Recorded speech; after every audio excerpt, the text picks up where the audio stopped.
বন্ধুরা, router UPS আসলে খুবই একটা এক্সপেন্সিভ বিষয়। তো আমরা খুবই স্বল্প মূল্যের মধ্যে রাউটার ইউপিএস তৈরি করছি অলরেডি, যেটা আপনারা নাগালে পাবেন খুব সাশ্রয়ী মূল্যে। তো এখানে আপনারা দেখতে পাচ্ছেন আমরা একটা মডিউল নিয়ে আসছি। মডিউলের মধ্যে দুইটা ব্যাটারি স্লট, আপনারা দুইটা ব্যাটারি সেট আপ করতে পারবেন। এটা আউটপুট করবে 12 ভোল্ট, এটাতেও 12 ভোল্ট আউটপুট করবে, এই পাশেও 12 ভোল্ট আউটপুট করবে, যেটা আপনারা চাইলে একটা রাউটার আর একটা অনুতে আপনারা এটা প্লাগ ইন করতে পারবেন। তো এটার চার্জারটা কিন্তু আসলে 12 ভোল্ট না, এটা চার্জারটা টাইপ সি, অর্থাৎ আপনাদের ফোনের যে চার্জারগুলো আছে সেই চার্জার এটাতে পার্মানেন্টভাবে সংযুক্ত করে রাখবেন। এতে করে যেভাবে আপনারা রাউটার চালানোর জন্য চার্জার পার্মানেন্ট কানেক্টিং করে রাখেন, একইভাবে এখানেও আপনাদের এটা পার্মানেন্ট কানেক্ট করে রাখতে হবে। কিভাবে পার্মানেন্ট করে রাখবেন আপনাদেরকে বলি, সেটা হচ্ছে এই প্লাগটা সরাসরি 12 ভোল্টের রাউটার এবং অনুতে, এটাও জাস্ট একই প্রসেসিং, রাউটার এবং অনুতে আপনার দুইটা ডিভাইসের জন্য দুইটা।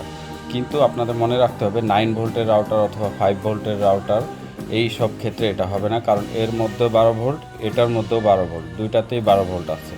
এখানে কোনো ধরনের 5 ভোল্ট 9 ভোল্ট রাউটার বা অনু চালানো যাবে না। জাস্ট শুধুমাত্র 12 ভোল্টের রাউটার এবং অনু দুইটা যদি একই ভোল্টেজের হয় সেই ক্ষেত্রে চলবে। তো যা হোক, এটা সেট আপ প্রসেসিংটা আমি বলে দিচ্ছি। তো এখানে আপনারা এভাবে ব্যাটারিটা সেট আপ করবেন।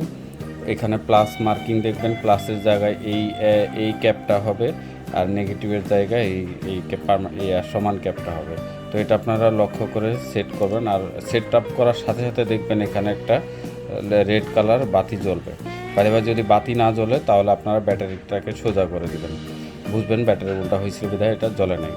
তো একটা ব্যাটারিতেও চালাইতে পারবেন, দুইটা ব্যাটারিতেও আপনারা চালাইতে পারবেন।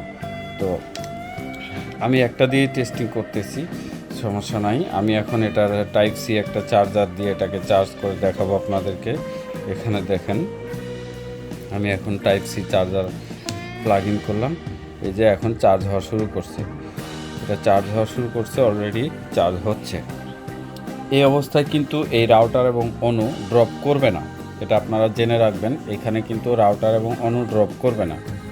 এটা হচ্ছে আউটপুটের লাইন, এই লাইনটা বন্ধ হওয়া মানে রাউটার বন্ধ হয়ে যাওয়া। আপনারা এখানে পাওয়ার ইন আউট যাই করেন না কেন, এই আউটপুটের লাইন জ্বলতেছে মানে রাউটারটা অ্যাক্টিভ আছে, এটা আউটপুটের একটা সিগন্যাল। তো আপনারা ফোনের চার্জারটা পার্মানেন্টভাবে স্থায়ীভাবে এখানে সংযুক্ত করে সেট আপ করে রাখবেন। এটা এই লাইন কখনো খোলাখুলির প্রয়োজন পড়বে না। তবে ইনকেস যদি আপনাদের এটা ব্যাকআপ দিবে 1 ঘন্টা, দুইটা ব্যাটারি এটার সাথে সংযুক্ত করলে ব্যাকআপ দিবে 1 ঘন্টা। তো ইনকেস যদি এটা ব্যাকআপ দিতে দিতে এটা চার্জ শেষ হয়ে যায়, সেই ক্ষেত্রে কি করবেন? সেই ক্ষেত্রে আপনারা এইখানে ব্যাটারিটাকে খুলে